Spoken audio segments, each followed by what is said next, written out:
अगर 2 साल का करेक्शन हुआ भी है, तो इस 2 साल में ऐसा तो है नहीं कि अर्निंग्स बहुत ज़्यादा जुड़ गई है निफ्टी के अनुमानों में क्योंकि अटकने का बाज़ार के कारण यही है कि भई आपकी अर्निंग ग्रोथ वैसी नहीं हो पाई। अटकने का कारण क्या कह रहे हैं आप? कि अर्निंग ग्रोथ वैसी नहीं हो पाई, तभी तो आप नहीं, वो अटके तो हैं ना। मैं इसमें बहुत कोई दिक्कत वाली बात नहीं है। देखिए, हमारा मार्केट ना हर चीज़ों को अहेड ऑफ टाइम फैक्टर करता है। आप 2020 और 2022 से राइज़ का लेंथ देखिए। इसमें कोई भी अर्निंग्स ऑलरेडी फैक्टर हो जाएगी एंड वर्बैटिम मैं कह रहा हूँ। जब 2024 अक्टूबर में निफ्टी ने टॉप बनाया था, उस समय यही स्टेटमेंट्स थे हर जगह। मैंने जितने बड़े लोगों को सुना, the biggest risk in Indian equity is to not to remain invested और टू बी इन कैश। और उसके बाद जो मार्केट पीक हुआ सो हो गया।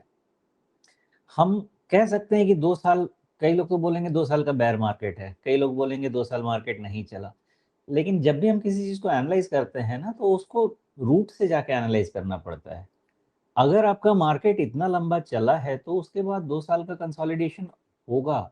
और फिर रिपीट करूंगा, मैं 5 साल के टाइम फ्रेम में, 5 साल की अवधि में, 1.5 साल 2 साल मार्केट ऐसा ही करता है। अब ये एक एक साल का टर्न होता है या कंटिन्यूस 1.5 2 ईयर्स का होता है, ये होगा।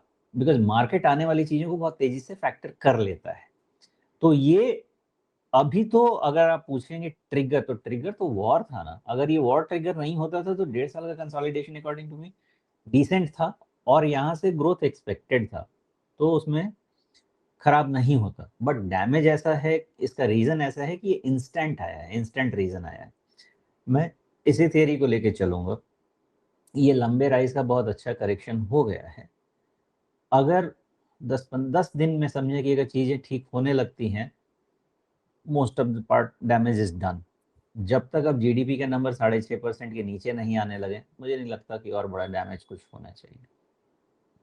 जी, तो यहाँ 22,000 के निफ्टी पे आप नए निवेश के बारे में सोचें या इस डर से, इस आशंका से दूर रहें कि कहीं 19,000 वाली जो बातें चल रही हैं वो सच ना हो जाए। लेकिन ये हमेशा होता है कि बाज़ार जब भी अपने किसी तलहटी के पास होता है जहाँ जहाँ पर बॉटम बन रहा होता है, वहाँ पर हमेशा उससे 10% नीचे के स्तरों की बात बाज़ार में छिड़ चुकी होती है।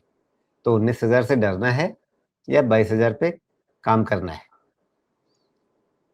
कोविड में भी राजीव जी मैं 9,000 पे फुल्ली इन्वेस्टेड था और बाजार 7,500 गया। 9,000 से 7,500 मतलब 1,500 पॉइंट। उसके बाद, सॉरी, 1,500 पॉइंट, तो करीब 15% हो 15-18 गया। परसेंट तो और गया है ना। कभी मार्केट में कोई भी इंसान बॉटम और टॉप ढूंढ के दिखाए, कोई भी। हाँ, एक आधा इंस्टेंस हो सकता है, बट उसको चांस बोलिए, उसको ये कहिए कि भगवान उस समय आपके साथ होंगे जो भेज दिया होगा। अदरवाइज कोई भी ये चीज बता नहीं सकता है। आई हैव, उसको मैं नहीं मानूंगा कि कोई उतना अच्छे से पकड़ सकता है। हाँ, मेरे हिसाब से 22,000 23,000 का रेंज में इन्वेस्टेड रहने में अगर आप समय देंगे तो कोई दिक्कत नहीं है। बट अगर आप 19,000 का लेवल नहीं झेल सकते हैं, देन इट्स अ प्रॉब्लम। फिर मत इन्वेस्टेड रहिए, फिर 24,000 का वेट कर लीजिए।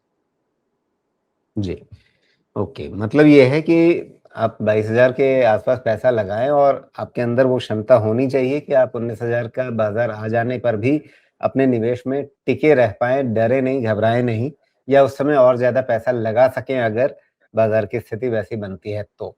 तो इस स्थिति में फिर आपके लिए आज की तारीख में निवेश करना बेहतर है और नहीं तो फिर सारी चिंताएँ दूर हो जाएँ, उसके बाद निवेश कीजिए, भले ही आपको थोड़ा-सा महँगा खरीदना पड़े। बिल्कुल सही बात है। ये रिस्क एसेट क्लास है, आपको रिस्क लेना पड़ेगा।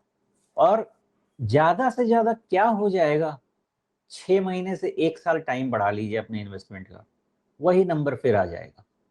ये साइकिल में और कुछ ज्यादा करने की जरूरत है नहीं। बट अगर कोई एकदम उसको क्या बोलते हैं, रिजिड है कि नहीं मुझे हर साल पैसा बनना चाहिए, नहीं मेरा हर 3 साल 4 साल में पैसा डबल हो ही जाना चाहिए, फिर वो स्टबर्न है, उसका कुछ नहीं हो सकता। जी।